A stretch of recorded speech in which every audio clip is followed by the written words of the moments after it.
So where did I leave you, my little kitties? It's been a long time since I left you without a dope beat to step to. Just a little bit of a 80s rap reference there. What I got right here is a pretty interesting experiment. I'll just play the full frequency that I'm going to drop out all the speakers except for one. And when I say one, I mean...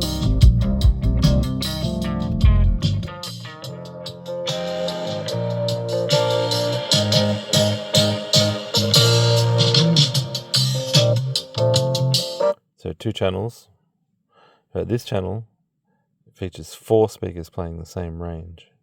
And this channel over here, 4 speakers. Handles everything from 100 Hertz to 5K, and I didn't think it was possible. With what I had, I was running those little like 2.4 inch high mids, and they were just in my old system. It was just one of them, and I had support from a 6 inch, so I wasn't really asking a lot from it. And then I had this new setup where I put the 2 and the kick down here in a little enclosure, and I'm getting some pretty beefy range, maybe not 100 but like 200 Hertz, 300, and same here. So 2 here on the ground, and then because I actually had 2 more enclosures left over and a full set of another 4 of those 2.4 inch high mids, I thought, why not? I'll stick 4 down here side by side and 4 on the ground here side by side. Now I'll just show you. I haven't fully built this left enclosure yet, and I've just patched up the tweeter hole with some tape. So we're still running a single tweeter and 4 2.4 inch high mids. Now if you actually measure the cone minus the rubber surround, it's about exactly 2 inches.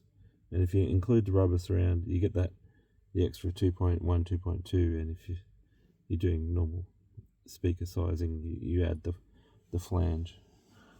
So you call it a 2.4, 2.5 inch. But really, the paper cone only is a 2 inch. So it's pretty mighty that I have the 4 of them, and I've gone to the specs of other drivers, and they always measure the rubber surround anyway in their cone area. So those 4 are equal to the surface area of a ScanSpeak 10F, but they have the height of, even if I don't use these enclosures, get it down to about 25 millimeters high, which is what I need for this eventual footwell setup, where I drop it down into the carpet, build a separate enclosure that's only 35 mil high, and that should be lovely. I have been playing with how far it is to the front of the footwell and how far it is to the seat, and at the extremes, too far to the seat, the depth wall comes in a bit too much for my liking, and too far to the back of my heels where the pedal is, I get too much interference from this upper dashboard. So there's this perfect sweet spot where there's a channel to my ears and a channel to the airiness of the glass. But like I said, 4 times the cone area of the 2 means that I can actually tune this right down to 100 Hertz.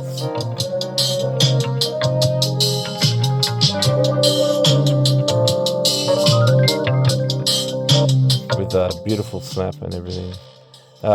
And another interesting point, each single driver was about 5 ohms on the multimeter.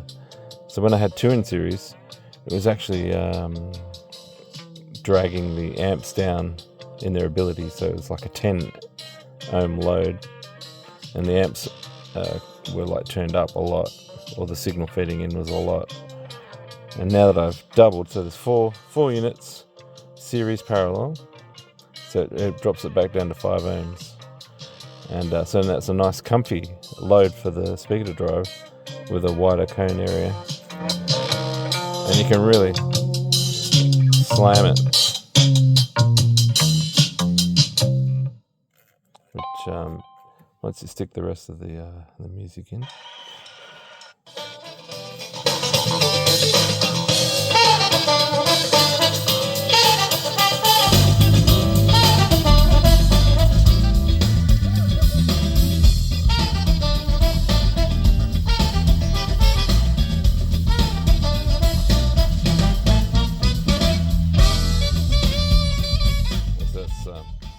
Right back in front of the windshield, very stable, and it's all because of the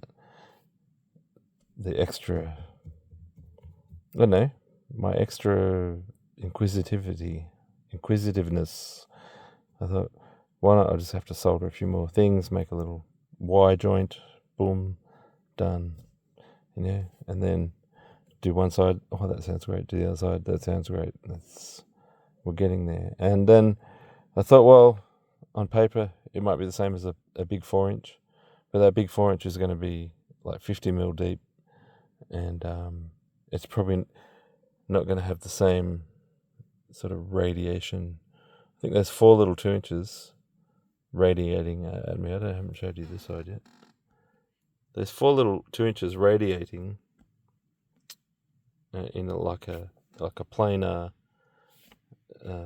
force. This is probably the worst bit of filming. I've got the caps on both, and there's a fair bit of garbage down here. Alright, so here's unit 1 and here's unit 2.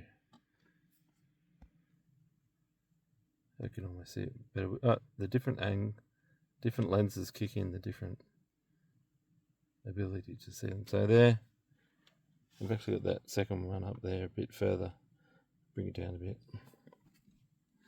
It's sounding quite good, and still debating on to do the final build, because I want the the enclosures to be identical.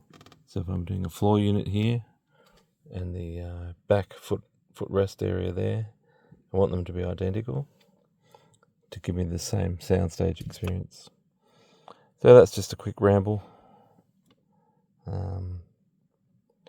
See what else we got here.